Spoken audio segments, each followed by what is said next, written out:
Good morning and welcome. Glad you are here this morning. As a courtesy to everyone in the room, if you would please make sure that your cell phones are off or are on vibrate. The fire marshal requires that everyone is seated during this session. So guys, I know you want to network, but you're going to have to wait till after the session's over. If you would like additional information from the speakers, if you would leave your card at the back of the room, that's also where our handouts are. So if you didn't get your stuff, go get your stuff. There's all kinds of little goodies back there. If you've got questions after this session is over, and you want us to follow up with you, leave us your business card and we'll be glad to do that.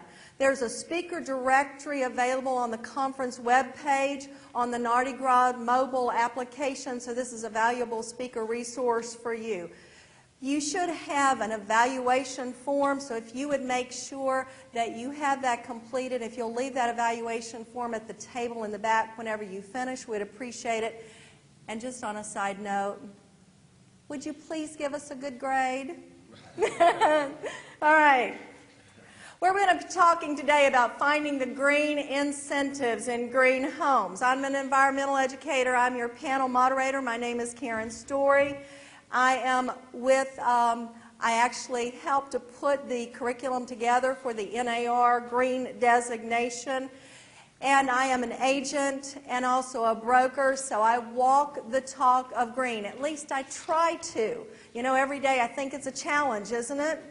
So the purpose of today's session is being able to identify green features in a property and green financing options. I want you to be able to leave here today. If there's nothing else you get out of anything today, I want you to leave here today being able to know and express some of the language and the terms that you're going to hear, because you want to be able to take that back to your clients. So that's what today's session's about.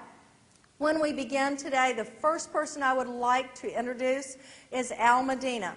Al Medina is our director for the NAR Green designation. He has put some handouts back there for you that I use in my buyer counseling session. So you will see a handout that will give you a great buyer checklist. There is also what he's provided for you back there, return on investment stats. So when I sit there and I talk with a seller and talk to them about there's only going to be that buyer buying one home and you want it to be yours, don't you? And you want to market your property more aggressively than one down the street, don't you? So I use all those ROI, returnable investment things when I talk to them about doing some upgrades and some tax incentives. So these are great resources. So I'm going to turn it over to Al to speak with you. Al Medina.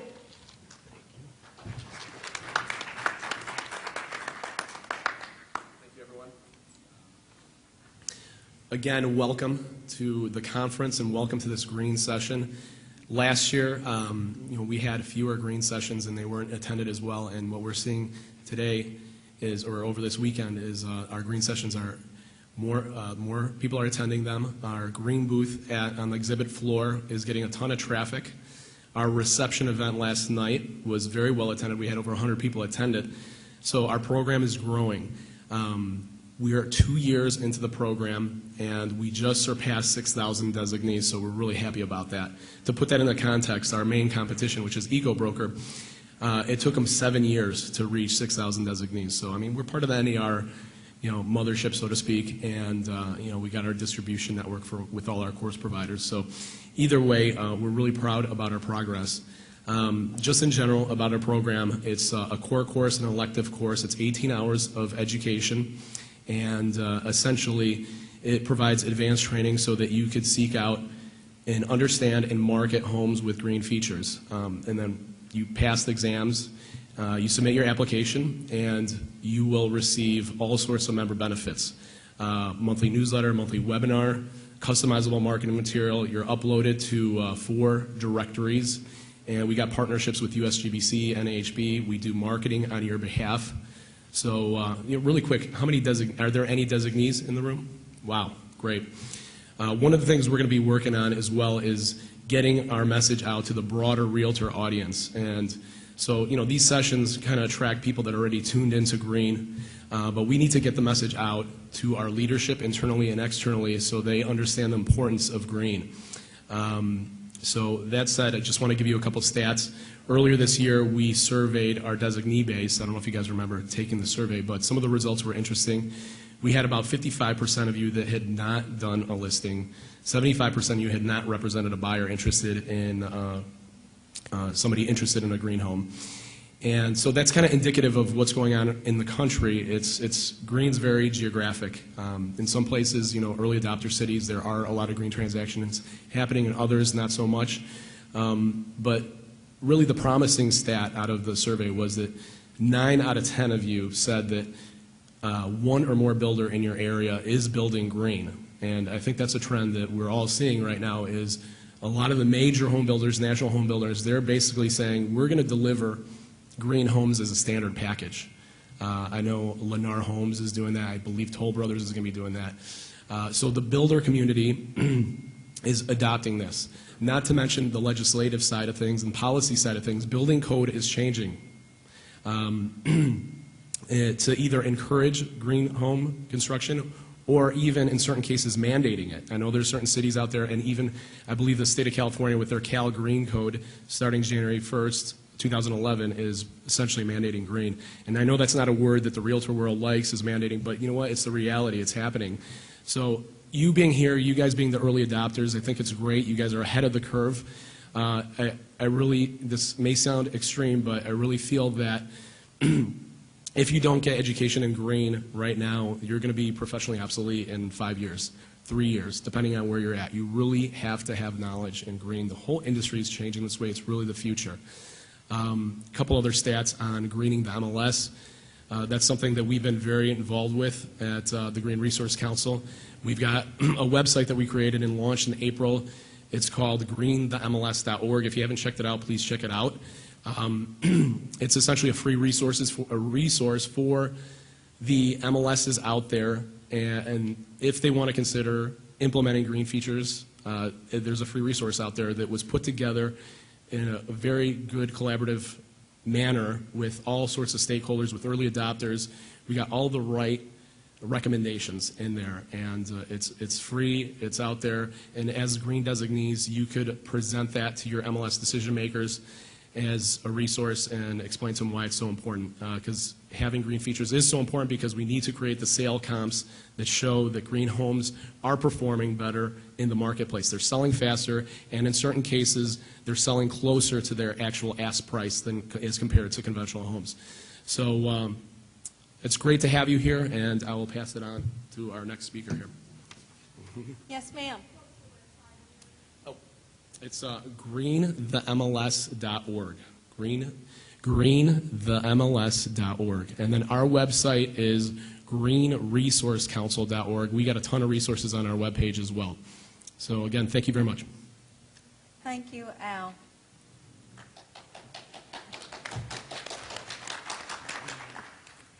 All right, I would like for you to welcome our first panelist. This is John Moore. John Moore is going to be looking at things from our legal standpoint. John is an energy policy analyst in the Office of Community Development for the City of New Orleans. He was part of the city's energy task force to design energy smart programs. So John, I'm going to hand you the clicker, and if you will share your knowledge with us. Welcome, John, please. Good morning. So I'm actually in the Office of Environmental Affairs, which is in the Office of Community Development. So just want to clarify, if you're looking for more information on what we do, and you go to the city's website, go into the Office of Environmental Affairs at NOLA.gov. And when you get there, you'll see a link to our program, which is called Green NOLA. www.greennola.info is where you can find more information about what we're doing. This is sort of a bird's eye view of some of the properties and projects that we have going on in the city, in the residential area. Leave most of these up, or descriptions of most of these up to John Williams, who's going to be speaking after I am. He's the lead architect on the majority of these projects and can speak in detail about what's going on with them. I'm going to sort of take more of the bird's eye view of what's going on in the city as a whole. I mentioned this Greenola project that we've been working on. There are roughly 6 categories to it. Air, energy, water, land, transportation, and waste is what essentially we're focusing on. In terms of air, we have been calculating our city's carbon footprint. We have a baseline of our carbon emissions starting in 2007, and we're tracking all of our emission reduction measures that are taking place in the city. Energy, I'll be talking in detail about that, so I won't go too much into it, but suffice it to say we're doing a lot of work on energy efficiency and renewable energy here in the city. Water, we're working on it, water efficiency measures. Our city's carbon footprint, once it was produced, helped us to realize that the largest carbon footprint in the city is produced by our Sewage and Water Board, largely due to the fact that they're literally pumping water out of this city on a 24-hour basis. And as you can imagine, that takes a lot of work. So water efficiency is very important. We want to utilize the water in this landscape, and there's actually a lot of work going on in that area. Unfortunately, I probably won't have a lot of time to get into, but you can find out more about it on our website, greenola.info. Land, we do have a brownfields revolving tax credit, which is managed out of my office by my coworker and colleague, Nathan Champagne. The first lead studio, filming studio in the country is here in the city of New Orleans. It's called Second Line Stages and is a former brownfield developed off of brownfield tax credits in our brownfield revolving loan fund. We're very excited about it. You can find out more about it on our website, greenola.info. Transportation, we've been working with our city's regional transit authority, going throughout the city. You might have seen some of these buses with these clean air signs and biodiesel signs on them. That's been an exciting project. We're looking to rev that up as well. Waste, we have just successfully relaunched a recycling program in the city. The city did recycle pre-Katrina and had to stop because of the cost in the early days after Katrina, and we have just launched a recycling drop-off station program in the city, so the city is able to recycle again, and we are actively recycling inside of City Hall. It's a citywide mandate for local governments to recycle. So I just want to get into what affects you all, which is some of the legislation that's passed. And I highly recommend this website for anyone that's looking to do work in the city, lagreenlaw.com. A good friend of mine, Scott Wolf of the Wolf Law Group, has a very in-depth and detailed blog that he keeps on everything that takes place in every legislative session. You're able to track all of the bills, anything dealing with solar tax credits, EPA, environmental legislation, and the like. Scott Wolf keeps a very detailed blog. Specifically to realtors, one bill that was passed was SB 648, which actually mandates that our assessor, our local assessor, take energy efficiency and renewable energy as a priority when he's actually assessing properties. This was sort of in lieu of other legislation that we passed. Some of you might be familiar with the PACE program, Property Assessed Clean Energy, which allowed for you to actually take out a surcharge on your property taxes and pay an increment amount more to actually pay for the upfront cost that it takes to get energy efficiency and renewable energy. It's a complicated program I won't go too in detail to, but we had actually launched legislation locally and statewide to allow for PACE financing to happen. And anyone who's following the PACE program knows what went on with that. And on a federal level, it was actually torpedoed and is in sort of limbo right now. So even though you're not able to access PACE financing in the city, you can work with your local assessor to make sure that any energy efficiency or renewable energy upgrades that you take on in your property upgrades are considered when your property assessment happens, thanks to this legislation. We have 6 programs available. This has been a long time coming, and I've been working for local government for about 2.5 years now. I've been working in the city of New Orleans for about 5, and I can tell you this was no easy task, getting each and every one of these projects put to bed. But thankfully now we have a plethora of rebates available to developers such as yourself and real estate gurus. If you're looking to upgrade your properties, there are no shortage of programs and rebates available to you to help offset that upfront cost, and I'm going to get into a few of those now. And keep in mind, I'm speaking specific to energy efficiency. Obviously, I'm an energy policy analyst, so mostly what I do is in the world of energy, but certainly green goes far beyond the world of energy. But I think what's sort of happened on a national level is the conversation is trending towards energy efficiency, as that has the best bang for your buck, and the quickest return of dollars back into your own pocket comes through the energy upgrades. Water efficiency, a close second. But specific to energy efficiency, we've got a national program. Anyone who's following the stimulus package probably would be aware of the Energy Efficiency and Conservation Block Grant Program. Billions of dollars, I think it was $4 billion, made available through the Department of Energy nationally to local and state governments. Here in New Orleans and in the state of Louisiana, our state of Louisiana received $70 million, and the city of New Orleans received a direct allocation of $2.4 million. And this is all thanks to the stimulus package. So what was done with this state program is they revived a program that was called the Home Energy Rebate Option Program. You can find more about that at the State Department of Natural Resources website. We do have links to that on our website, greenola.info, if you want to find out more about it. But essentially what that program does is give you cash incentives to upgrade your properties with energy efficiency and renewable energy upgrades. So if you can prove that you have reduced your energy consumption within your property by 25%, and that's usually done through the use of an energy auditor, your energy auditor would be certified through preferably ResNet or BPI certification, and those energy audits that are conducted would prove that you have reduced 25% of energy consumption. You would be eligible for roughly $1,500 worth of subsidy from the state Home Energy Rebate Option Program. There's several tiers to the program, so if you're doing new construction, you're eligible for somewhere in the area of $2,000 to $3,000 worth of subsidy. And if you're doing an existing home, you're eligible for $3,000 worth of subsidy. So I encourage you to look at our State Department of Natural Resources website and find out more about the Home Energy Rebate Option Program, or HERO. Secondly, the Energy Star Appliance Rebate Program is available also at a state level. I'm not sure actually if we have any subsidy left. This program was quickly accessed and I think is actually tapped out at this point. The local utility, Entergy, worked with the state of Louisiana, and the Shaw Group, which is a local engineering firm, operates internationally but is based actually in Baton Rouge, and garnered roughly $2 million grant from the Department of Energy to do Energy Star rebates, or rebates for Energy Star appliances, and that program quickly sold. So I don't believe we actually have anything left in that one.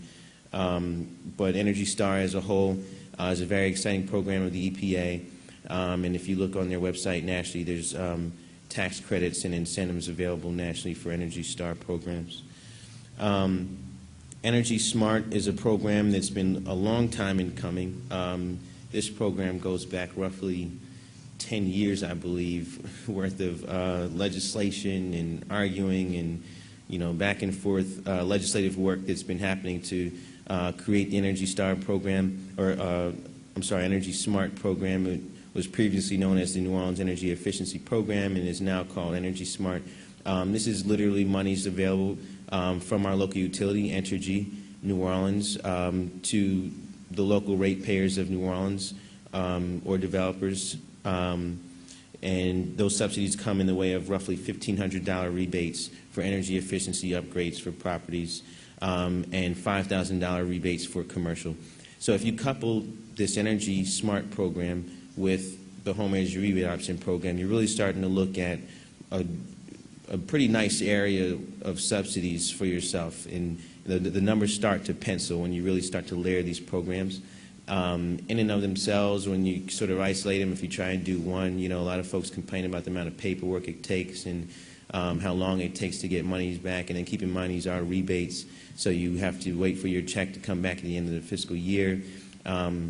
We've received a lot of complaints about things of that nature, which is what led us to create a revolving loan fund, which I'll speak about in just a moment, which will actually front finance your energy efficiency upgrades in lieu of these rebates, which will be coming back. So they can be a little bit of a headache, but trust me, we're not done yet in the Energy Policy Task Force. Still convenes, and we're still working on streamlining these programs to make it a little bit easier to get this money out to developers such as yourselves. The Weatherization Assistance Program is strictly low income. Low-income homeowners preferably access this program. Before the Energy Efficiency Conservation Block Grant Program, the Weatherization Assistance Program has been available nationally through local housing finance authorities that partner with nonprofits locally, usually to distribute this money. Thanks to the stimulus package, our local nonprofit, the Total Community Action Network, received roughly $5 million worth of subsidy for the Weatherization Assistance Program, and this is specifically for low income. So we've been working with them to also bring their program to bear to the extent that we can utilize those funds for low income properties. We can sort of bump up the incentives in the middle to higher income program because they're taking care of the low income, and this is something that the Department of Energy has been encouraging everyone to do nationally is work with your weatherization assistance programs because they've been around since antiquity. Solar tax credits, we're still saying the most aggressive solar tax credit in the country. There's a little bit of debate. I think we're actually coming in second right now. But this is a 50% tax credit for up to $25,000 in cost. So if you are installing a $25,000 solar system on your property, you can get $12,500 back. It's a very aggressive solar tax credit. There's actually a local organization called Sustainable Environmental Enterprises. I encourage you to check them out. I believe their website is seethemovement.org. They've established sort of an in-house revolving loan fund. They were able to get $6.4 million worth of subsidy, and they are front financing these solar upgrades and taking the onus on doing the paperwork to get your tax credit back at the end of the fiscal year. They take the responsibility for doing that. It's a local organization called Sustainable Environmental Enterprises. I really encourage you to check them out.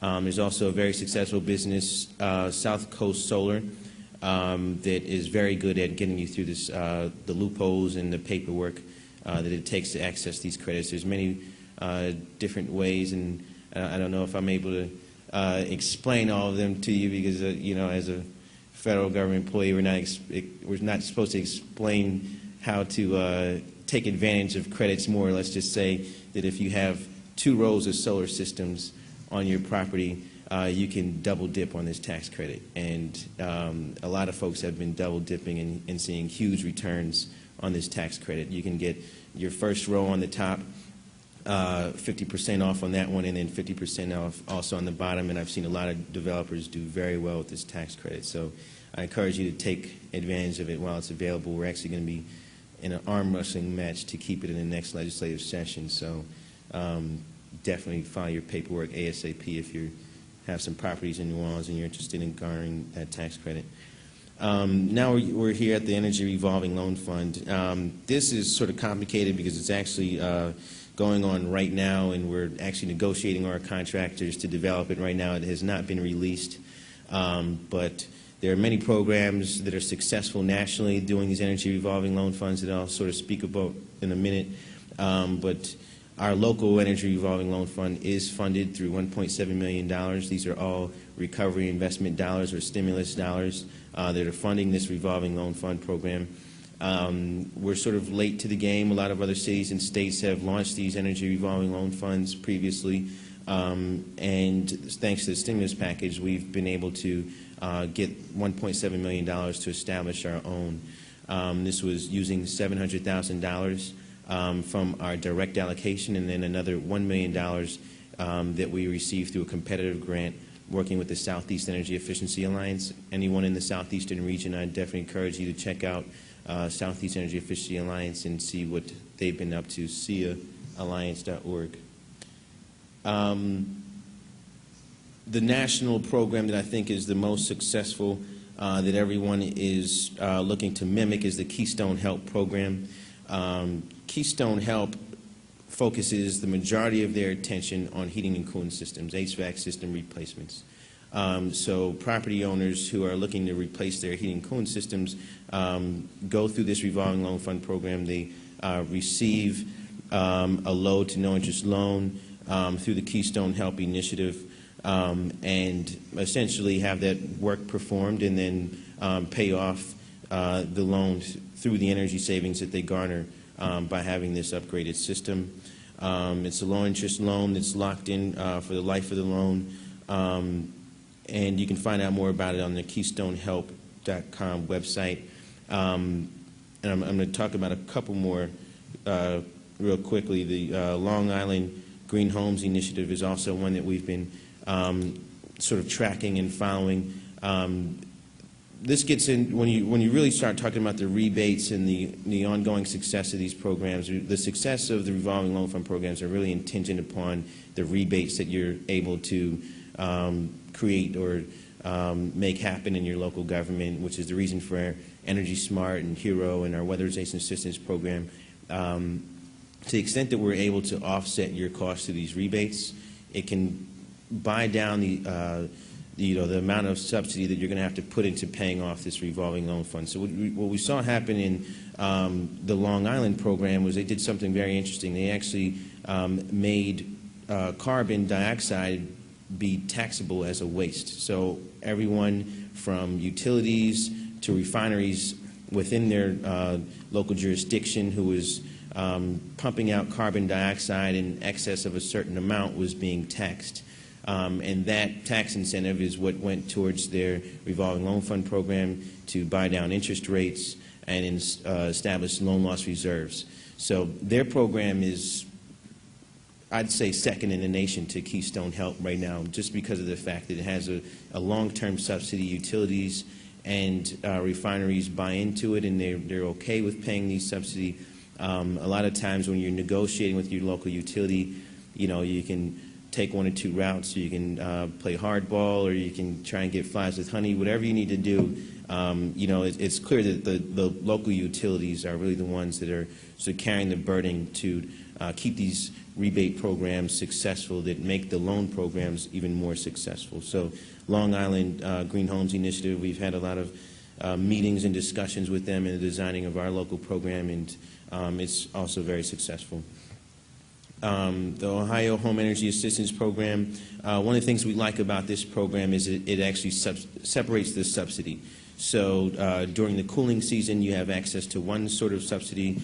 During the heating season, you have access to another. So, if you get one of these energy auditors, as I was talking about, come in and do an assessment of your property, and they tell you that your cooling bill is this, this is during the hot season when you're paying for your air conditioning bill.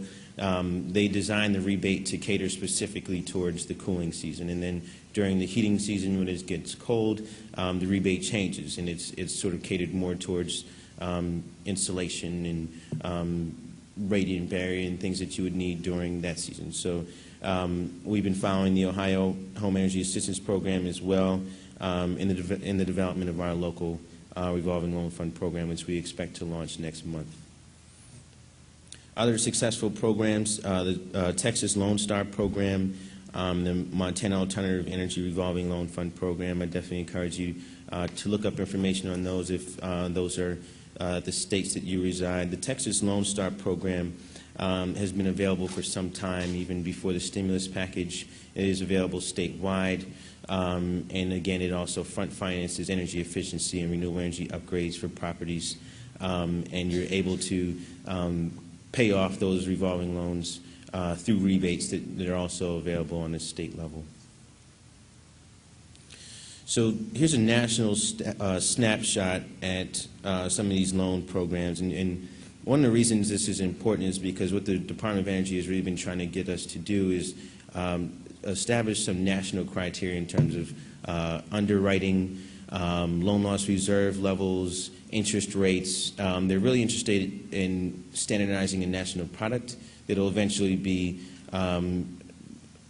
applied essentially to the secondary market, and will be able to issue bonds.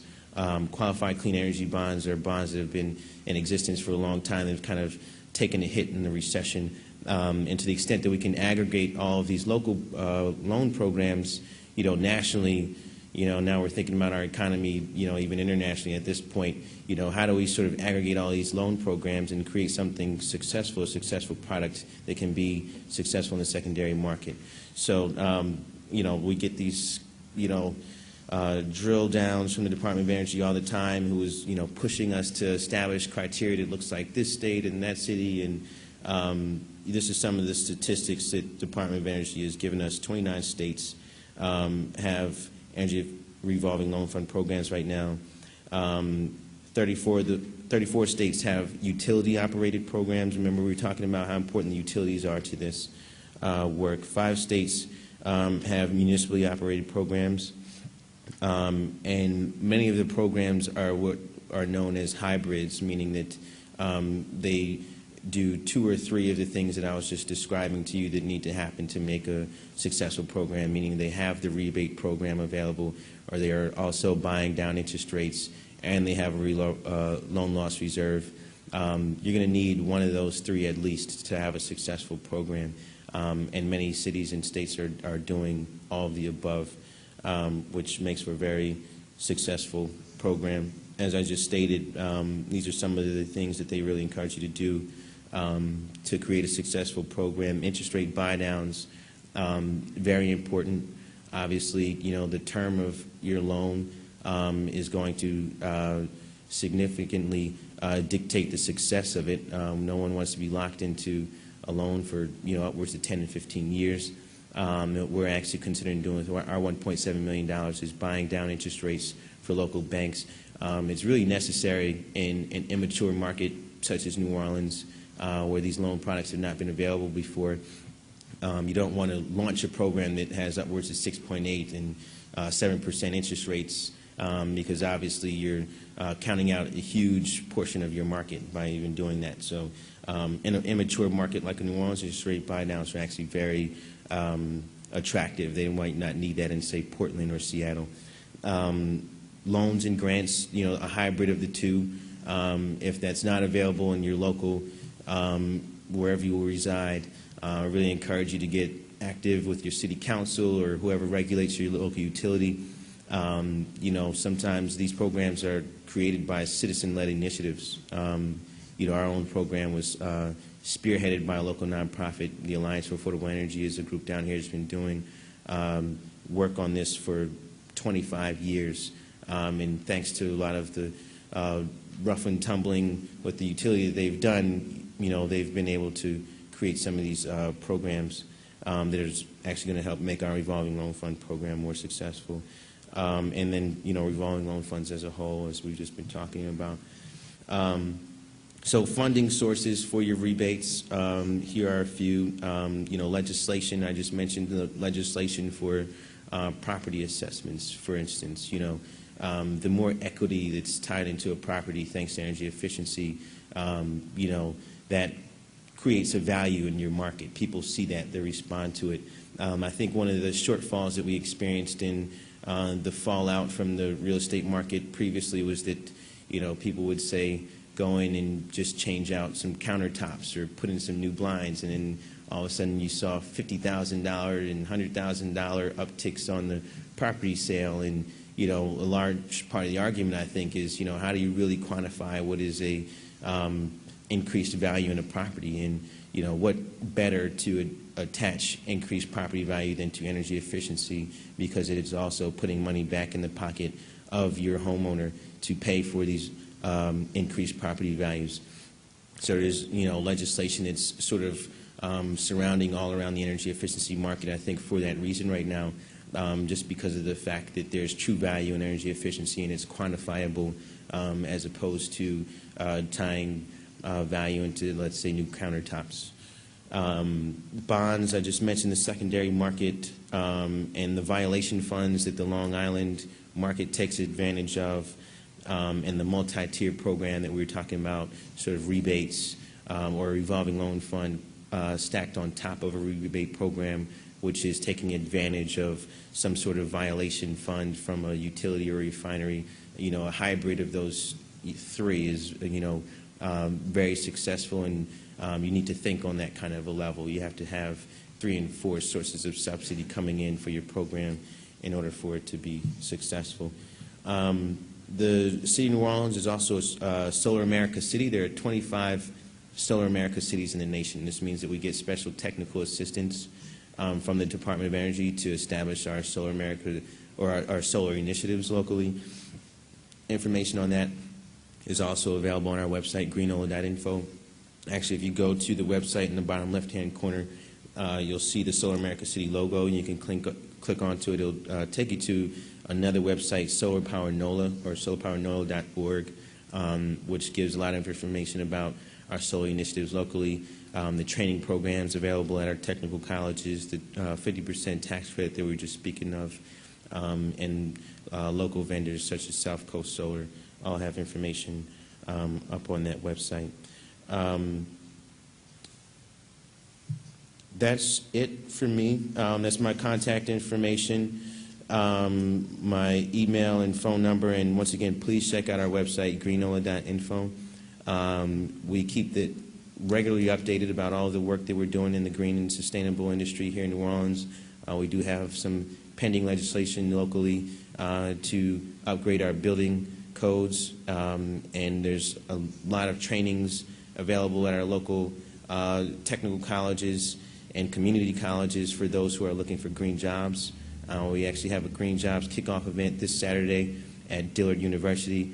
So we're also very excited about what this green industry means for creating green and sustainable jobs in our industry. So please keep in touch and keep in contact with us via our website, greenola.info. Thank you, John.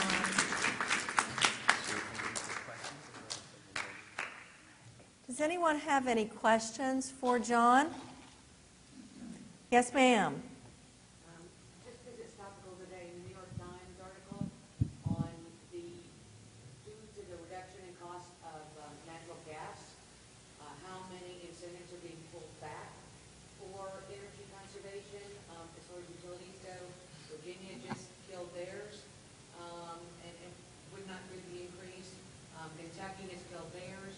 How is that kind of thing going to affect us? I mean, we're trying to increase, and it looks like everything that we've worked on the last few years is about to be killed. Yeah, that's a bit of a touchy subject right now.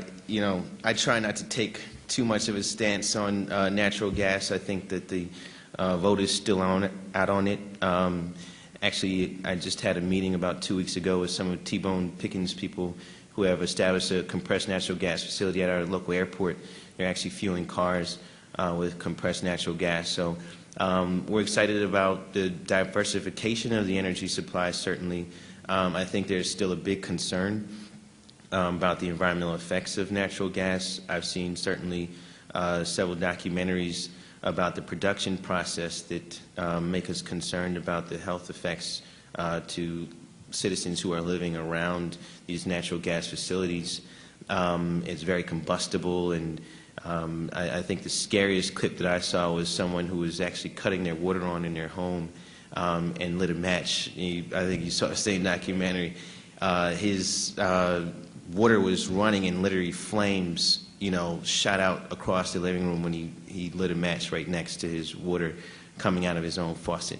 It's very combustible, and then when you look at pictures of how they produce this stuff, it literally have to compress the ground to get it out. So, the argument is that all of the natural gas is just coming up through the pipeline, but what's being shown is that, they have these sort of hairline fractures in the ground that are allowing the natural gas to come up in people's properties that are surrounding. So, it's a difficult conversation. The production of it certainly has increased, and it's now rivaling nuclear coal and everything else in terms of production in the market. And if you're a smart energy policy analyst, you don't take a stance or a hard line either way. You continue to review the data as it comes in. But I don't think that it negates the need for rebate programs and for energy efficiency. I think that even though we've come up with a new energy supply, which is good. We still need to look at reducing our energy dependence and our dependence on foreign oil and the whole nine. It's good that we found a local source of energy for sure, but I think we still need to reduce our energy dependence, and certainly these rebate programs help us to do that. Thank you, John. Our next panelist also goes by the name of John. This is John Williams. John is a member of the U.S. Green Building Council. He is also a member of the American Institute of Architects. He is the executive architect director for the Make It Right Foundation. Their primary focus is sustainable design. It includes historic preservation, historic restoration, and also new construction. So if you will welcome John Williams. John, I will turn the clicker over to you. Good morning. Thank you for the introduction, Karen. This is Sustainable Designs. My particular focus as an architect and planner, pre-Katrina and post-Katrina, is about creating a sustainable environment, and particularly in the New Orleans area, although I'm licensed in the whole Gulf Coast. A lot of what John talked about, and it's incredible that in terms of learning to know John's depth of what he knows about the various programs. He's a huge resource for us and for our city. And that's important to create an atmosphere wherever you are of thinking about a high-performing environment. And when I mean high-performing, I mean making renewables a good part of the portfolio and focusing on your energy companies, focusing on your government, focusing on whatever federal programs be coming out, because it's hugely important to create that atmosphere. And all of you that are joining Al's programs with the National Association of Realtors is really important, because it creates a dynamic. And then your community will start having need for green jobs. There are very few people that actually have the technical capability about installing solar collectors and even know what an inverter is. So all those terms are going to be very common to you. Also, I want to tell you that in terms of actually being required to do it is just around the corner. So when you start thinking about your involvement today and your discussions with your potential buyers, you have to be smart about these things, because if you're not smart about them, they're going to find somebody that is just like that. And it's starting to change. Give you a little background. My family, my wife and I have always been very conscious and, recycled. And they'd always send me to the AIA National Conference. I went, although my wife is my partner. She's also an architect. But they'd sign me up for all the green things. And just like this is happening, and Al, it's so true, 10 years ago, I might be in a room with 25 people. I will tell you that the room you're in now, 3 years from now, will be packed. Will be absolutely packed. I went from sessions with 50 people to sessions with 3,000 people about the same subject. The first subjects were, how do you grade it? How do you know what green is? How do you get your arms around green? Let me tell you, green is everything. Green is our lives. This is how we live our lives. Green is shutting off your light switch. Green is when you see a house that has a south-facing overhang, you can tell your client, look, that's a great thing to have. It's natural. It doesn't cost you anything. It's already there. Where if you just have these windows that have no overhang, you say, well, you want the one with the overhang which is down the street and just the same as this one, you'll be spending more on energy costs if you're not smart enough to know that you're either going to have to build a shade device or there's one already there in the house. So just learn to talk about the passive ways in which we all have been designing forever. And restoring a house is also green. I want to talk about that because I'm a big believer in restoration. So, if you can keep something that's worthwhile keeping. Unfortunately, our housing stock since World War II is terrible. It's built poorly. So we'll be tearing down a lot of things and hopefully be reusing that material. all those things are going to come at us as fast as I can't, I don't have something to tell you that how quickly it's going to happen, and it's going to happen in your industry. It's happened in my industry. Fortunately, for me, I was way ahead of the game, but I realized something about commerce, because everything to do with real estate has to do with commerce. So I realized something about maybe 8 or 10 years ago. I was listening to somebody here locally, a guy named King Milling. He's a friend of mine, and I've talked with him, and he's head of coastal restoration, and he was a bank president 10 years ago. He's retired now and focuses on coastal restoration. And he was talking about how people pick where they go. So you all from all across the country, I presume, and how they pick where people go will be very focused on how sustainable their community is planning to be. Not just federally, not just state, but your city. So you have to look at this horizon and be involved in making your city more sustainable, because the ones that aren't more sustainable, people will be moving out. You'll have trouble selling the house when they move out because people won't want to move in. There has to be a dynamic in place, and you have to get involved in that dynamic.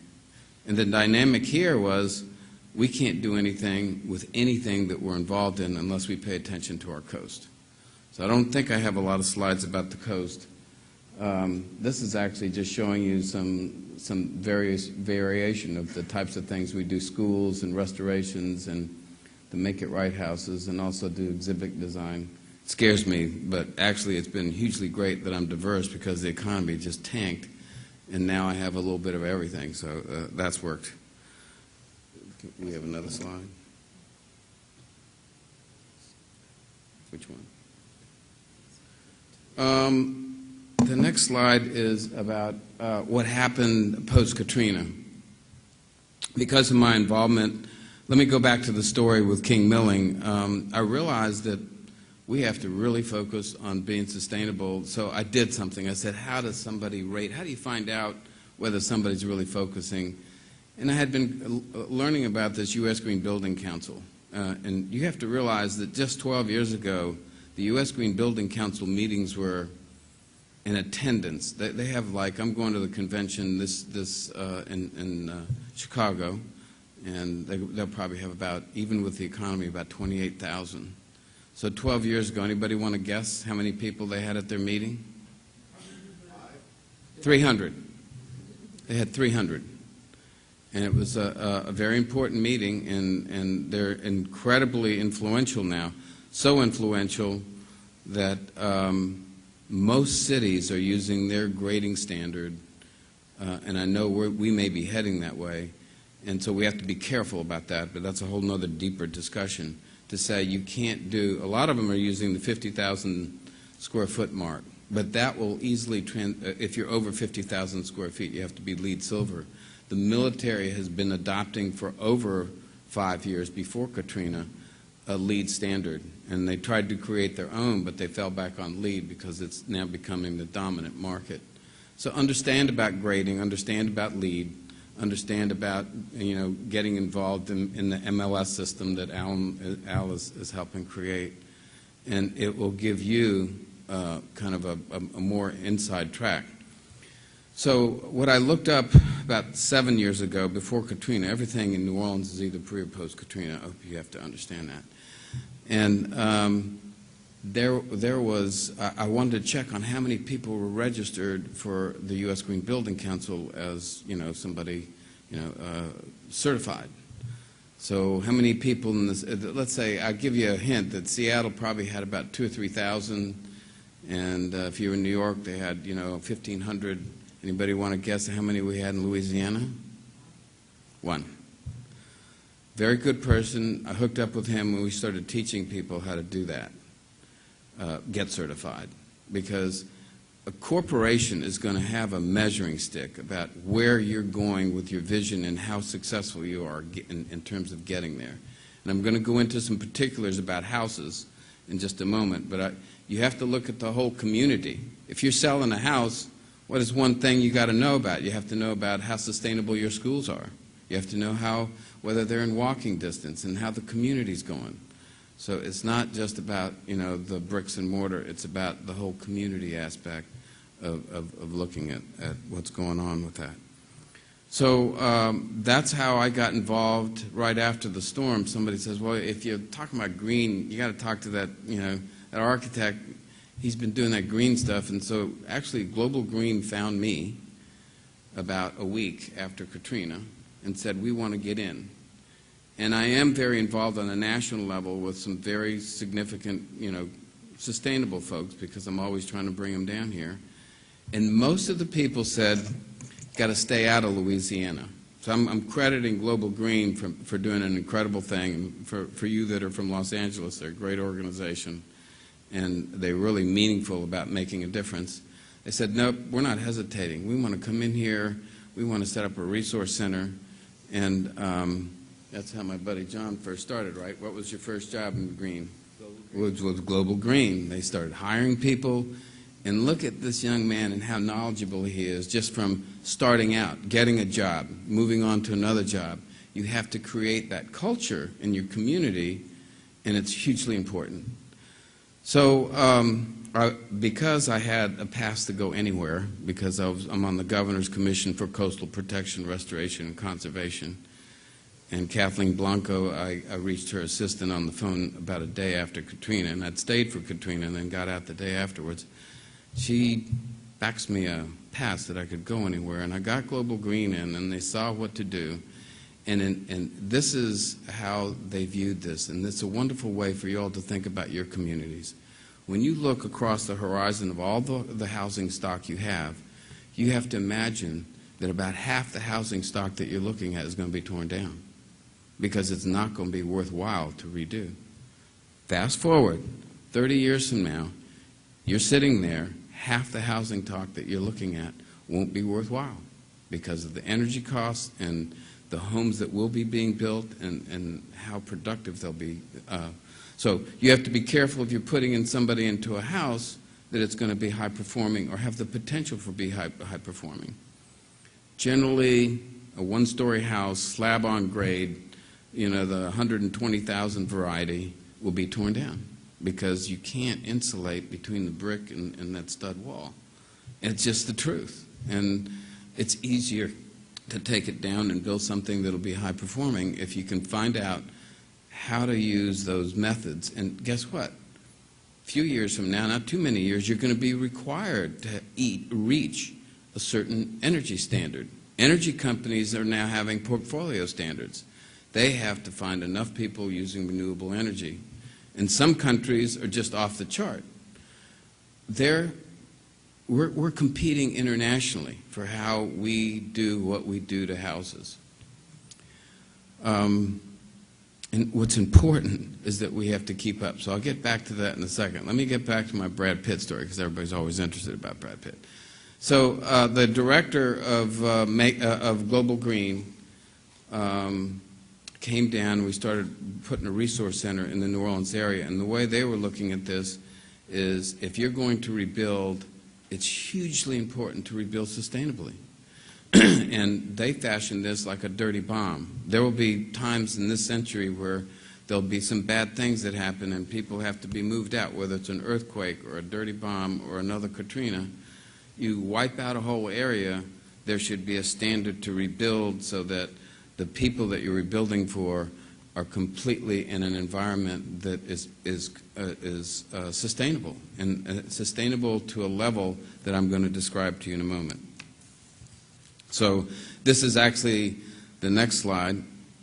Well, these aren't, I have to go forward. Go forward one, then come back. Come back. These are a little different than I had in my old thing, so it's all right.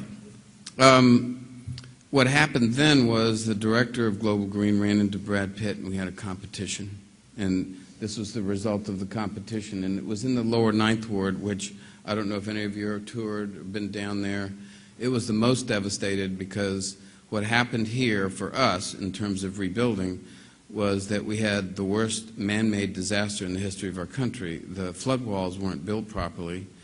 The Corps of Engineers was sued in 1960. They were told to fix them in 1980, and they never fixed them. And the result of that was when we had a Category 5 surge of about a 30-foot wall of water come near this neighborhood, and it completely destroyed everything in its sight. And if you couldn't swim, or if you were very young and very old, you died.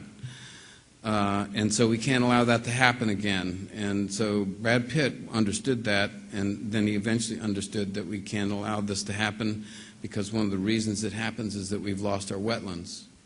So anytime I get in front of talking to anybody, the wetlands are your wetlands. This is the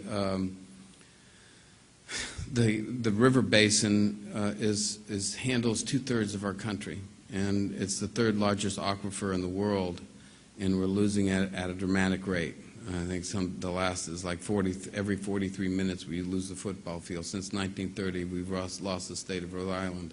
I don't have any slides in here because I'm mainly talking about real estate, but you have to understand what endangers your community and make sure that that's also a sustainability. Sustainability is not just about a house, it's about a community, and it's about making sure that the whole thing works, not just the houses. So what happened was we ensued on this competition, and I ended up being the architect, but not the winner. We were working with the winners, and started building the houses. Very complicated to build the highest form of sustainability. There aren't a lot of rules, so we had summits on dirt and summits on water, and John was involved at this time. We had all kinds of summits, and we really learned on the first house, which is, let's see if we got a pointer here. This is the first house here. Now all 5 of these houses are built. And one day, Brad Pitt showed up and said that we knew that we had 120,000 houses that we had to rebuild, and we were only doing 5. So he wanted to do a bunch more, and I said, be careful what you say. And so we ended up committing to 150. And I said, boy, that's great, Brad. And I thought, wow, I'm going to do 150 of these houses. Wouldn't that be wonderful? About 2 weeks later, he said, well, we ought to get the best architectural minds in the country because he really believes in social justice. This is a spectacular person we have in our country that didn't just want to build 150 homes. He wanted to build the best 150 homes because the people that had been displaced and lost their lives, he was going to move their families or them, if they did live, back to their site and build the highest performing house that had ever been built before. And I'm happy to say that we've built 43. We're under construction with 30 now. And by the end of next year, we'll have built 150 of these homes. Now I think I can go to the next slide. No. I thought well, I only have 3 slides. I don't know what happened. But the slide that you saw that John had was in the slideshow, and that has 22 different architects from around the world that are the brightest architects in the world participated in designing 1,200 square foot homes. That in terms of what we're learning from that, maybe I can then go through the slides and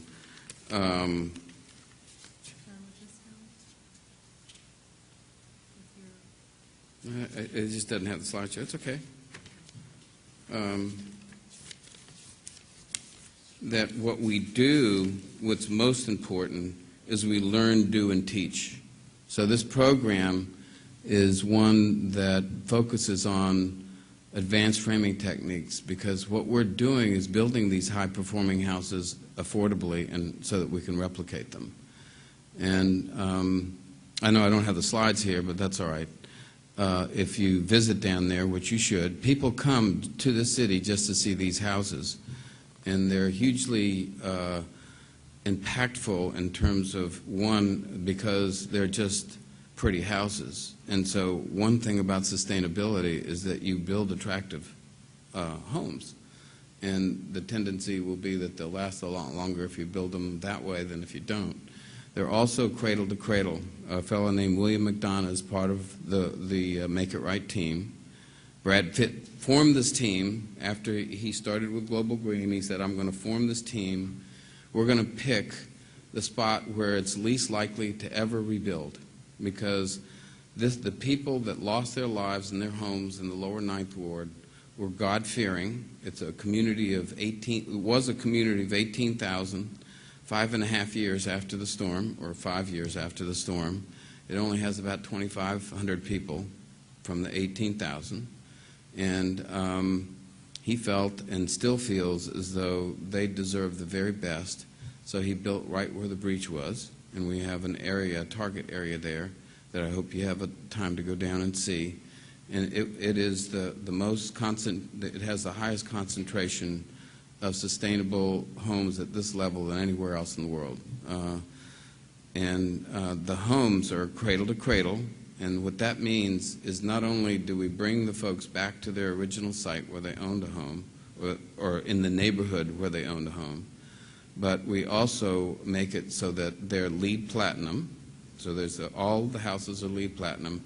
And then there's the thing called cradle to cradle. Understand that term because you'll be using it more and more. This is just cradle to cradle inspired. Every chemical that goes into these houses is analyzed in Charlottesville, Virginia. That means if somebody wants to use a chemical in the house, it's just not non-VOC or carpet and tile. It means that every chemical that goes into that house for trim, for flooring, for walls, for sheetrock, for studs, every chemical has to be analyzed. And this is the future, because what happens is, that new car smell, these houses don't have any smell. And the people that used to have problems with breathing, they said, we don't have to take our medicine anymore. And if somebody wants to use a product and they won't divulge the chemical makeup of the product, we tell them, no thank you. If they have a chemical product, and this is another great thing, and they can make changes to it to make it healthy, the folks out of Virginia will tell them how to do that. And so that's an architect teaming up with a chemist in Charlottesville, Virginia, and you'll hear more about him. He's a very dynamic international hero on sustainability. William McDonough is who we work with for these houses in the lower Ninth Ward. There are other things about the community. We are now embarking, I have a slide of this someplace, on doing the next thing beyond the U.S. Green Building Council's LEED Platinum is called a Living Building Challenge building. And what that is it goes way beyond even thinking about how to reach your point count to get LEED Platinum. This actually, and I've designed a school in the lower Ninth Ward, and I'll just read you the kinds of things that go into that. And these are the terms that Karen was talking about that you'll need to know how to deal with. But it has restored green spaces, produce gardens, solar panels, pervious paving, and that's what John was talking about, and the pervious paving will sweep the country also, because what happens is there's no runoff. Well, if there's no runoff, then you don't need the large amount of infrastructure to take that runoff if all concrete can be pervious, and actually it's less expensive to make, and people are creating a way to use reinforcing without steel so that you can have water go through your streets and go back into the ground. Solar panels, rainwater catchments, bioswales, indigenous vegetation, green roofs, sunscreen, sunshades, low-E glazing, high reflectance roofing materials, borrowed daylight, operable windows, natural ventilation, local and regionally sourced materials, high-efficiency systems, modulated design and zone systems, recycling, net zero water and electrical uses, on-site wastewater, that's also coming, and LED lighting. New Orleans in the 1930s was completely sustainable as a community. It had no drainage systems. Everybody dealt with their own poop in their backyard. And one of the things that just strikes me is that we just have to go back and reclaim our right to being able to live in a sustainable community. the one thing that just came to mind about what inspired Bill McDonough was he grew up in China, and there's a word. In China, everybody puts their waste out, their human waste out, to be collected every day. And the word that they use for that is synonymous with gold. And he learned about, waste recycling early because when he lived in China, it was the natural thing. After you collected your waste, you put it out, and then it was collected and used for fertilizer. And that's been going on in China for ages. When he was a young man, he's not a young man anymore. So I'll be happy to answer any questions if you have any. If not, that's good too. Yes, sir. Yeah, you just get on Claiborne Avenue and you go down. Well, you can get on the interstate, and I think there is an exit for Claiborne.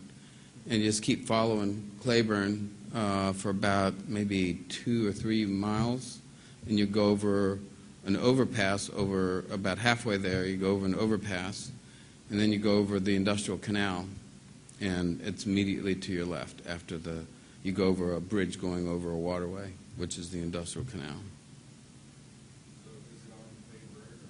It's right off of Claiborne. It's a target area of about 12 blocks. And you can see them as you're coming off the bridge on your left. And then the global greenhouses are on the river on Andry Street, which is about 6 blocks in from the Industrial Canal. You see Andry, you hang a right, and you go about 15 blocks to the river. Yes, ma'am.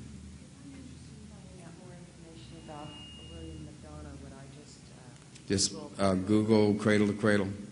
He has a book. He's being very careful about how to unveil this. He says in,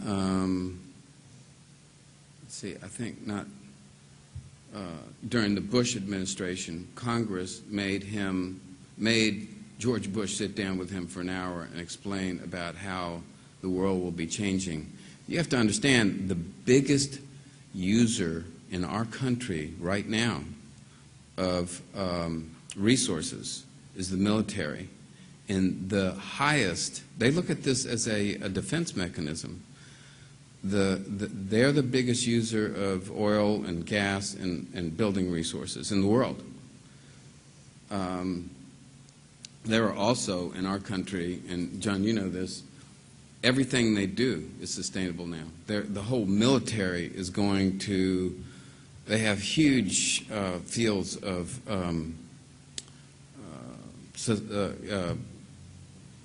windmills and solar collectors. They're scooping up the whole industry. It is a defense situation where now they're looking at doing things when they go in and set up solar collectors because it's about resources.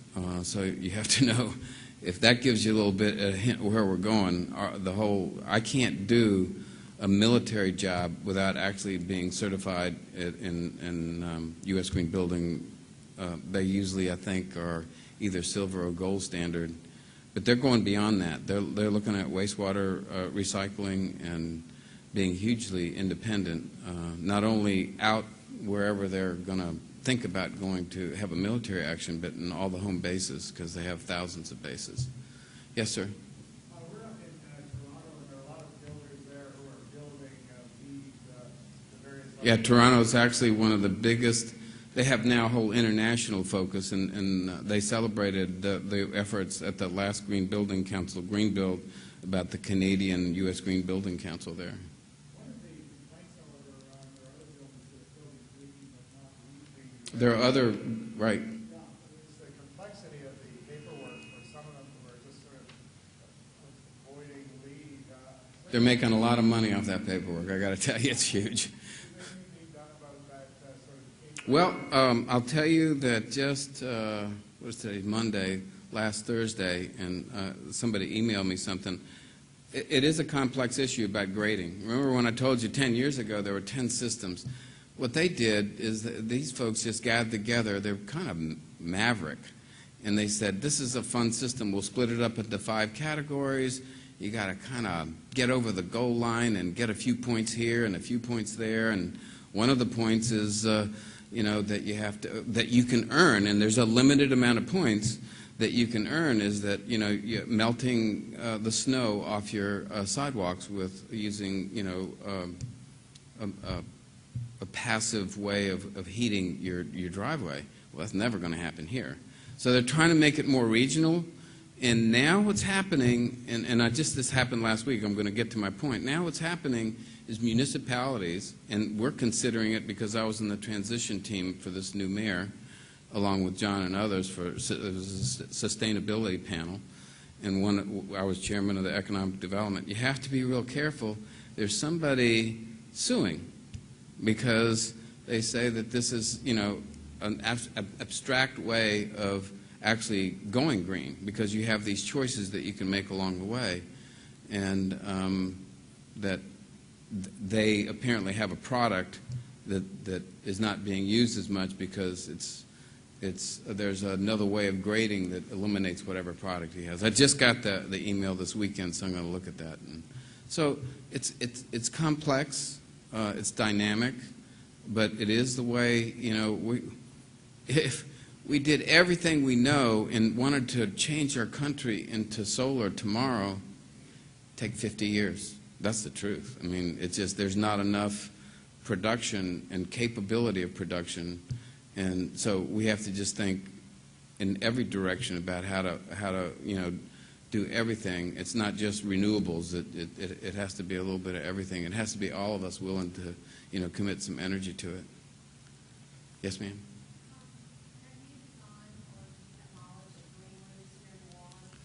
There are not that many green roofs. I have designed, I've put green roofs in. Green roofs last twice as long as any other roof known to man right now. They last about 40 or 50 years. They're great. They're basically a roof on a roof. There's several types. There's the type you can walk on. There's the types that come in little buckets. We have one we have 2 that we've done in the lower 9th Ward, one in the Make It Right project and one with Global Green. They're expensive. I mean, but I have a client in Mobile, Alabama that wants to do them because they last so long. And a lot of green strategies are great for institutions because you have to have a longer vision.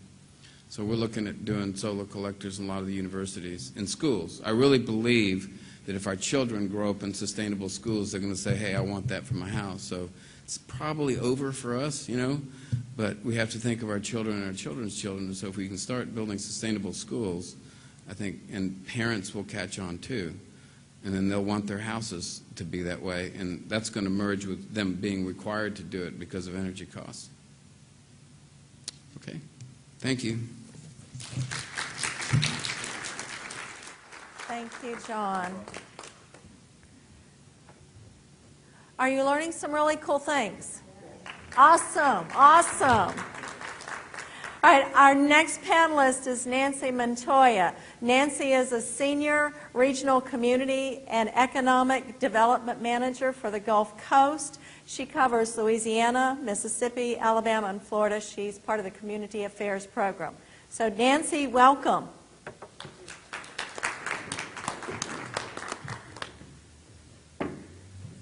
Looks like we're running on limited time here, so forgive me if I race through these slides. But when they asked me to speak on finding the green in green, I had to turn it around because the incentives usually come in either in the beginning of a building or as you retrofit a building. And so what I'm going to talk to you about is just some of the information that's out there that might help you position the homes for sale moving forward, as well as really what's happening in the commercial real estate market, because my understanding is that there may be many of you that don't focus on residential but also do commercial. So I took a look and measuring the market for green residential development. This was a national survey that was conducted in January of 2008. It was geographically stratified. There was some rigor to the scientific method that they used to do the survey. And they targeted existing homeowners earning $50,000 or more, or retirees with a net worth of $250,000 or more. And it was sent to 10,000 potential respondents. They got a response rate of over 1,000, which is pretty good for a survey, 10% response rate, and they have a 95% confidence level with these findings. So they asked them several different questions, but the ones I picked out a few pieces of information that I thought would be of interest to you. When they surveyed them about what would be very important features in the next home purchase, they found that 40% of those respondents indicated that they wanted insulation that exceeds the code, and you'll see some other reasons why. And then 34% were interested in the whole home air filtering. You could take a look at water conserving figures, which is actually a pretty low-cost approach to green, energy reduction of 20% or more. Improved air quality was 22% of the respondents indicated that that was important to them. I think that's going to increase based on what we're seeing in terms of what consumer demand is asking for. And then water resource and conservation renewables. There was a smaller percentage of potential buyers who are interested in that. So the next question is were they willing to pay for it? And this comes into place again as you do new construction, but also where the majority of the opportunity is right now for the retrofits, given where we're at with our existing housing stock. If it saves energy, about 75% of the respondents said that they would be interested in investing in it. And one of the challenges we're having in terms of at least retrofits is most of our consumers are looking for a payback period in terms of the investments they make of no more than 5 to 7 years. And quite frequently when you're looking at the financing as it exists now, it can carry over into 10 to 12 years. So we're going to have to work a little bit more on increasing the demand for those particular features. This study, one of the things that came out of it is where the opportunities are, particularly for realtors to position themselves. And you would think that there were 3 different categories of potential buyers that they indicated that you could sort of position the properties in an area. So there was the forest greens, which is what you would expect environmentally conscious buyers. Greenback greens tended to be mostly elderly and were very wallet conscious about what they were spending on their energy. And then the healthy greens, which at this point is 8.5% of those respondents who were going to use green features as a way of making a decision in terms of their next home. What this study found was they actually felt like the healthy greens had the strongest market potential moving forward. So while only 50% of the respondents in the previous slide indicated that healthy air quality or healthy environment was important, that's really where they see the market potential moving forward. So as we look at retrofits, as we look at new construction, it's something that we're going to have to look at, get a better idea really of capturing what the actual health benefits are of these properties. This also translates into how we build, and there's a lot of talk about sustainable, walkable communities, new urbanism, et cetera, but because of the changing shift in demographics, we have a lot more people that are aging or the empty nesters. They're actually preferring exhibiting a pent-up demand for higher density, more walkable communities. This also includes younger folks. What we're seeing is that younger people do not want to be necessarily burdened by a mortgage. They're not as interested in big houses. They're interested in more value for their square foot, and that includes the amenities and the way that they live. So we're going to be seeing some changes already, some shifts back into a more urban setting, more inner cities as a result of some of those changes in the demographics. So here's another myth-busting fact that we have to take a look at when we're trying to promote sustainable development, particularly when it comes to the lenders and financial institutions. There is this perception out there that to build new construction or to go in and do retrofit, that it's much more expensive than your traditional type of stick-built. So I took a look at there's a really great book out there, Greening Our Built World, Cost, Benefits, and Strategies, put out there by Greg Katz. And so he took a look at, this whole project actually took a look at over 300 buildings, and they gathered data on 170 of them that were certified or anticipating certification. The evidence showed of these 170 buildings that they took a look at and the 10 non-U.S. building, their green premium, the additional cost that they would have to invest in order to green these buildings, ranged between 0% and 18%, with a median of 1.5% increased cost over traditionally built buildings. That's what the study said.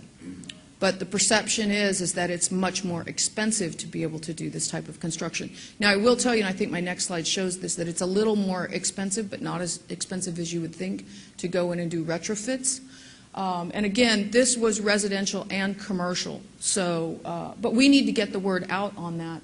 The large majority showed a range between 0 and 4% increased cost. Typical additional cost per square foot was $3 to $9 a square foot. And what was interesting is there were certain buildings that were tagged that were actually less expensive to build because of the integrated design that was done up front. Much of this, the reduction in cost, depends on how you work with your whole building team, your architect, your contractor, et cetera, to sort of figure this out up front. And because of the way that you're right-sizing systems and you're reducing your waste, you may have a little bit increased cost in the beginning, but as it pencils out over the long haul, you'll receive significant improvements in your cost reduction as a result of doing this integrated design up front. So I think we're getting better at that overall, just in terms of the overall real estate. How much energy do green buildings save? Again, this is that same study of buildings. Actual and projected energy use ranged from less than 10% to more than 100%, meaning that these buildings actually generated more energy than they used. It's above and beyond net zero.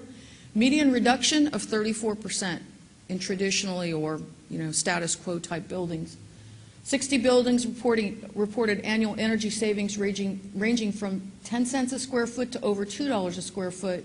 Median annual energy savings of 50 cents a square foot. But you can take a look and you can pencil some of this out. You'll see some of the statistics that sort of show that these are actually more efficient buildings to operate over the long haul. The present value of those energy savings, if you were going to try and put a value to that, to these buildings, is anywhere from $4 a square foot to $16 a square foot. So if you take a look at that present value and you're trying to pencil this out as a sort of a sales technique, the increased value of these premiums or these energy savings could be as high as $10 a square foot, which I think is a pretty good selling point there. And one of the things that we hear a lot is that utility costs, even in the form of natural gas, are actually artificially low right now. And they do have a tendency to fluctuate depending on demand, depending on what's happening in the rest of the world. So as we talk about demand and where it's going, municipal building codes, the investors that are actually investing in real estate and consumer demand are things that are actually going to be driving the need for energy efficiency, more energy efficient, more sustainable buildings. So, what are the impacts of green building on property values? I'm going to show you a few slides in a minute. Higher occupancy rates and less turnover. Your tenants have a tendency to be more satisfied in these buildings. Give you a couple of examples there. The Comcast building in One Crescent Yard in Philadelphia, Pennsylvania, LEED Platinum.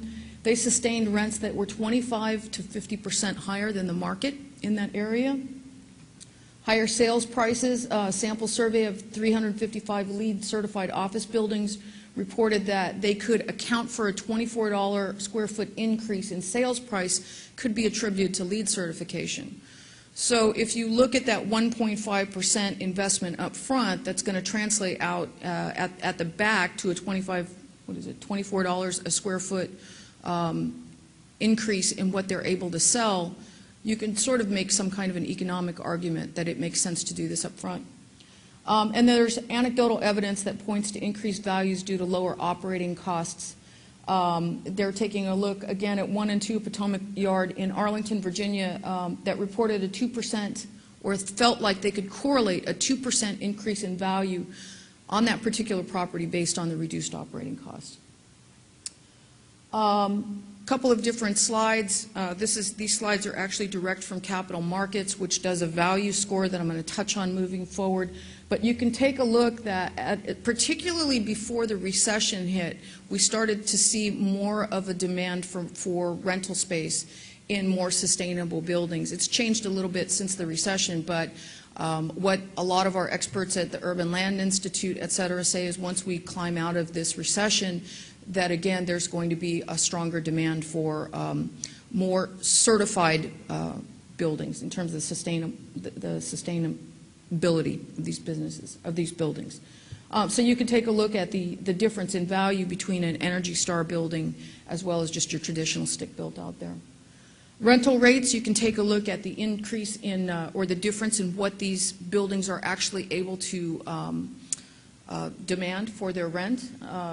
You can see the green is the Energy Star, and then the regular buildings are just the traditionally built buildings, and they're looking at 2005 compared to 2007 and 2009. So even during the time of a recession, we're still seeing these buildings demand higher market rates for rental. And again, you could take a look at the same situation where it comes to LEED certified rental rates versus peer groups, the data points. One of the things I thought was very interesting that I heard from a lender that does commercial real estate was that it's not so important to him, it wasn't so important to him that the building actually had the certification stamp. They just wanted to make sure that they could go down a checklist themselves and see that these particular features were incorporated so that they could make that pitch to their investors and be able to finance the buildings on the basis of that. So I think that is going to be something very interesting as we look to where all of these certifications are going to go and how much it actually costs to get a building certified.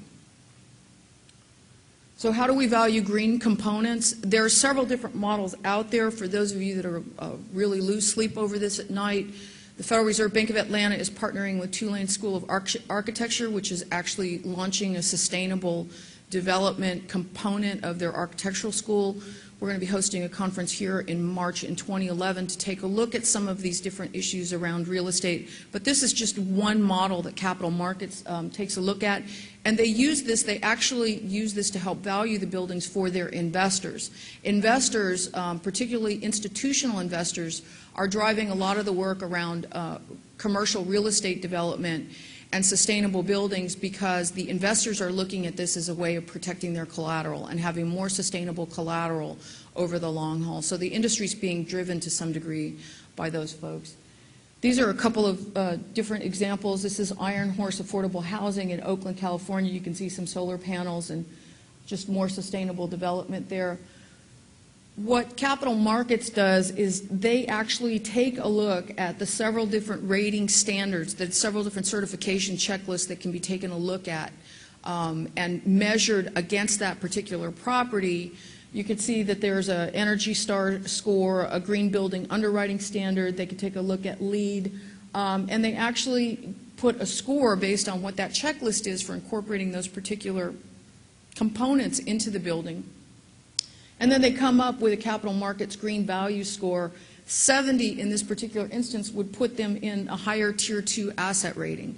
So they would see that that is actually a much more stable form of collateral for the investors, and that's one way that they're trying to standardize the value of these buildings. Again, I do want to mention that this is just capital markets. There are several different ways of doing this, and it is being driven by the investor market. We still have some challenges when it comes to appraisals as it relates both to residential and commercial, but I thought this was interesting. So how do we get there? There is no, one thing I want to say up front is there is no standard source of financing for either new construction or energy efficiency retrofits or upgrades. And there's a lot of experimentation going on out there. Department of Energy, as a matter of fact, is driving a lot of this standardization once the market recovers, taking a look at the secondary market as actually being a source of this type of lending. So there's a lot of experimentation that's going on out there, and there is no one particular program that sort of it has become standardized. So the incentives that we talked about with the residential energy conservation subsidy, the personal tax credit, the residential renewable energy tax credit expires at 2011, is that right? Yeah, the federal. Retrofit at the point of resale. Personally, this is just Nancy Montoya. I think this is a huge opportunity to bring our housing stock to become more sustainable. The majority of housing stock in the United States right now is 30 years or more older. So if you can incorporate energy efficiency standards and then educate the family up front as to energy conservation, because energy conservation is a big one, just how we use energy is very important, then I think we can go a long way to actually having more sustainable housing stock as we move forward. You'll see some of the federal programs are actually encouraging this. The low-income housing tax credit, depending on some states that you're in, will incorporate green features. The neighborhood stabilization program dollars that are coming down from the federal government to help deal with all of this other real estate owned property that we have has green standards incorporated in it. So I think more and more you're going to see municipalities driving this standard, and certainly taking a piece of property that needs rehab anyway, incorporating $5,000 to $8,000 worth of upgrades is a good way for us to be looking at how we're going to invest in this housing stock. You can qualify for an energy efficient mortgage. There are a few companies out there that offer that, which allow you to expand your ratios or buy a little bit more home than you ordinarily would on the basis of your energy savings. Wells Fargo is one of the national mortgage companies that I know that offers these. Fannie and Freddie were looking at these, as well as FHA. So again, as the market becomes healthier, we'll see where that goes, and we'll see where it goes in terms of being driven by consumer demand as well, because that's where a lot of this is. That's where a lot of the question mark is where's the actual consumer demand. And I just want to point out, in your particular states, this is a really good resource for you. We call it the Desire website, but it's www.desireusa.org. You can go in there and you can click on your particular state, and there'll be a whole laundry list in there of different incentives that are available both for residential, commercial, as well as your industry in terms of energy efficiency and more sustainable development. So you could see how the different states are actually using their stimulus dollars to build greener. And for existing homeowners that are interested in retrofitting, just using the standard home equity loans or lines of credit, refinance, matching incentives, or loans separately through a revolving loan fund. Again, nothing really standard here. A lot of the techniques that John had talked about are going to be available, particularly if you live in a large urban area, since we're doing a lot of experimentation around this. But as it stands now, that's kind of where we're at for the residential side. I had also mentioned the low-income housing tax credits and how we're incorporating green standards into those. New markets tax credit for qualified commercial buildings. There's an organization here that actually receives an allocation in new markets tax credit called AMCREF. Rebirth Capital is the name of the organization that does new markets. This is a very shallow tax credit subsidy, and it can't be used for residential. It needs to be used for mixed income or other kinds of applications. But you could actually get 39% of your cost in a designated zone offset by these tax credits. That's available for you. State incentives, specialized lending products, and enterprise communities and local initiative support corporation, particularly if you're doing affordable housing, have a portfolio standard that does require green underwriting criteria if you're going to use their below market funds. Voluntary carbon credits, kind of like the Long Island model, although that's not so voluntary, but it is out there. And then I had mentioned, again, DOE and a lot of the experimentation they're doing out there. So that's my contact information. Thank you very much for your time, and we may have a few minutes for questions. I don't know. Do you have any questions for Nancy? Yes? It is mandatory, I understand now, in England and probably in the EU, that when homes are sold, they have to have, they're mandated to have an energy rating. Do you hear any buzz about that happening, when that's happening in the United States, which will dramatically change the way? There's a lot of talk, right, I'm going to defer to John on that one, but there's a lot of talk about putting a label, and I've actually seen some of these labels on these houses, particularly as they come from manufactured housing or component housing, where it's a big label, kind of like an Energy Star rating that said, you know, this is how much it's going to cost to operate this house per year, this is what your energy savings are going to be, and then they're also even looking at something very similar. like on the back of a soup can where you can read your nutritional information. They're thinking about doing a designation like that so that we've got more basis for comparison and we can actually value shop when we're out there looking at particular buildings. But I'm going to defer to John on that one. Yeah, the Department of Energy has worked with ResNet and the Building Performance Institute to design these scorecards that you all were just talking about. Now, what we've done in the state of Louisiana is in advance of some federal legislation, we've actually worked through the building code industry to allow for energy auditing and these scorecards to be considered in lieu of compliance for your energy codes. So actually, if you have an energy audit assessment done on your property, it'll be utilized in the 2009 codes for qualification for your energy codes. So we've done that here in the state of Louisiana. That's the trend, and that'll be happening on a federal level and be enforced very soon, but not just yet. I'd like to add to that too, Sarah. A couple things. There's a couple states out there that are mandating it. I believe the state of Nevada, it kicks in 2011. However, our own organization, our own association is opposed to mandatory energy audits at point of sale. They believe NAR's official position is that we incentivize the marketplace and not mandate it, especially at the point of sale. And that's just our organization's position. You should probably talk to Government Affairs and state your opinions about that. But that's our official stance right now. Yes. Yes, sir. Good afternoon. My name is George Quintero from Miami. I would like to address my question to Architect Williams. In these homes that we have created, have we trained the people how to maintain these homes in a green state as designed? Because that would be a lot of this population happened to be elderly, and one of the things I insisted on in my contract as being the architect of record and the executive architect for Make It Right is there is follow-up. And what that means is that as long as these individuals own those homes, that they have access to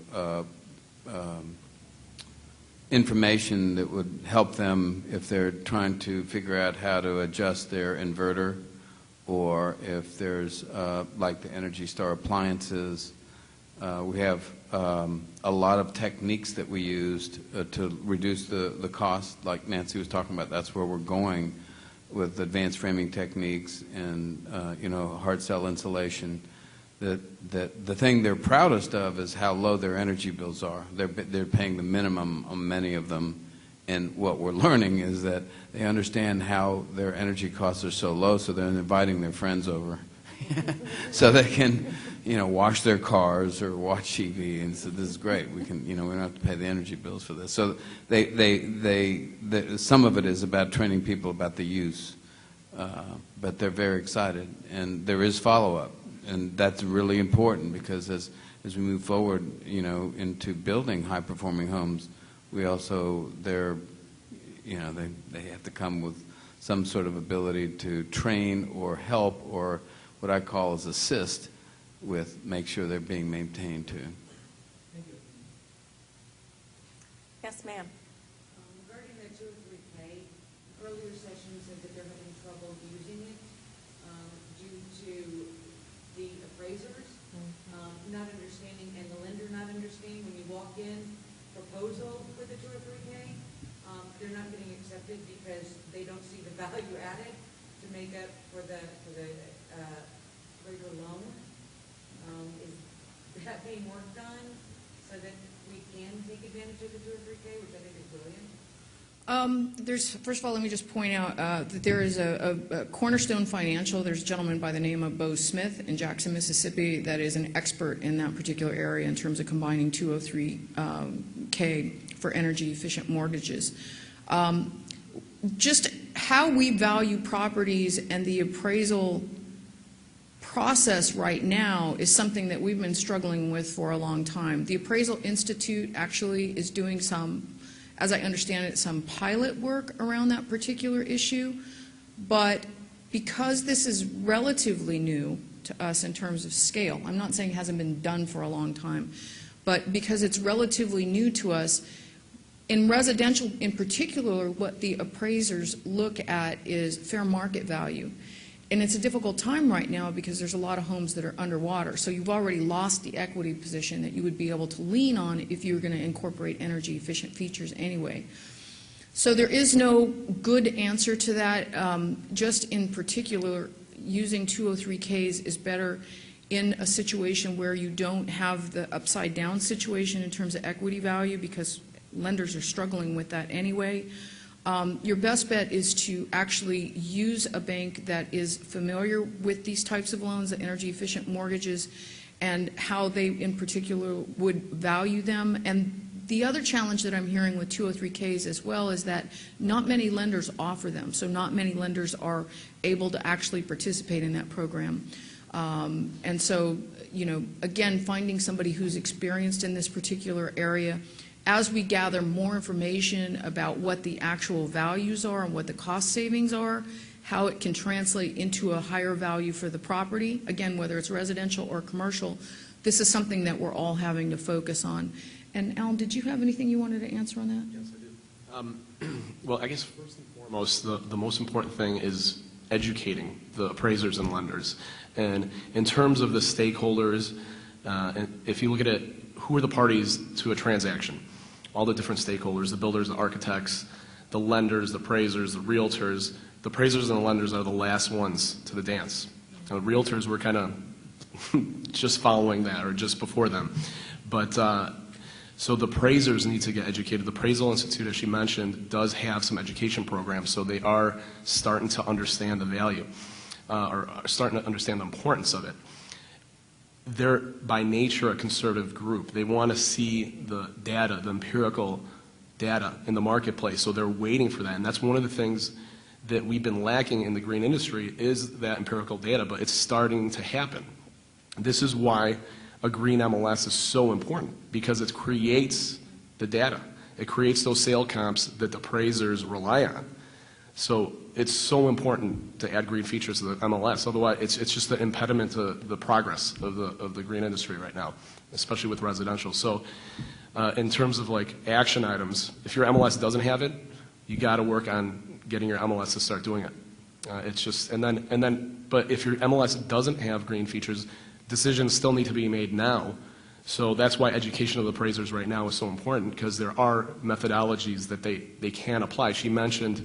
Nancy mentioned how there's a present value tool that they could use on the savings. So it's just a matter of education right now for that group. Yes, sir. Al, you mentioned green MLS. Is there a nationwide green MLS that has realtors that put listings on if we have a green home? There is. It's called, well, the one I'm familiar with right now is called listedgreen.com. And so if your MLS doesn't have it, it gets good traffic too. Listedgreen.com. And that's the only one I'm really aware of right now. It's kind of national in scope. There probably is a couple other ones, but I think that's probably the most popular one, and it does get good traffic. Yes. We actually just recently mandated with new bills that you have to be solar water heater. Would you consider a home a solar water heater green enough to be marketing it as a green home? I'll defer that question to him, but I'll add this really quick, John. That's one of the considerations, one of the debates we had in creating the recommendations for the Green MLS Toolkit was, where do you draw the line on, okay, if it's a third-party certified green home, great, done. But what if a homeowner just added an Energy Star refrigerator and changed dual flush toilet and just one toilet, and they got 5 bathrooms or something like that? Where do you draw the line? So it's just like, that's why it's important to have like specific green fields in the MLS and not just like a catch-all, so that you could mark off some of this stuff. And then one of the interesting things that the Phoenix MLS does is if you're going to make any green claims on a listing, you have to upload documentation, supporting documentation or receipts. Otherwise, if you don't upload that within 4 business days, they remove the listing. So that kind of prevents the greenwash, that prevents misrepresentation, that type of thing. I'll tell you about hot water. in using, this is solar, right? Solar hot water, particularly in a climate like Hawaii. And again, some of this is regional. So, you know, where they're melting the snow off their driveways is very important in some areas where it's not as important here. But using water to, you know, hydrokinetics here, you know, we have so much water coming through. So one, it's very regional. Two, one of the very, very highest return on investments is water, heating water for commercial and residential homes. So there's also a list of what is the lowest hanging fruit, and the most effective, almost any climate, is just insulation. So you have to see what the cost benefit is. That return is like a year or two, almost in any. In the hot water is like 2 or 3 years, and the photovoltaics are way down there. But that's why they have such a great incentive program throughout like 15 or 20 states. But how you call it green? I mean, you could do a green thing that didn't have renewables or any of those active features, and just was designed so that you know, it was very respectful. It's no more cost at all if you just have an overhang on the south side and no overhang on the north side. You know, so it depends on the climate, and so it's an interesting concept about what you call green, and it's going to be a challenge. Sorry, John. One last quick comment. I think we got to get going here. But in terms of, and this is stuff you learn in our green designation program, in terms of your listing and how you represent a home like that that's got a couple green features, is you can't make the claim that this home is green if there's a couple green features. You know, but be specific. I mean, hey, this home has dual flush toilets. It has Energy Star appliances. May not have a certification, but just be specific in your remarks, or, you know, check it off and if the MLS has those features identified. But yeah, you can't just make the claim that it's green just because it's got a couple things. All right. Have you learned some really important things, some things that you can walk away with? Great. Thank you so much. We're going to do a quick wrap-up. So if you have questions for our speakers, our panelists, they will meet you at the back, and I'm going to close things down so we can get in line for our next speaker coming in. Thank you again for attending today.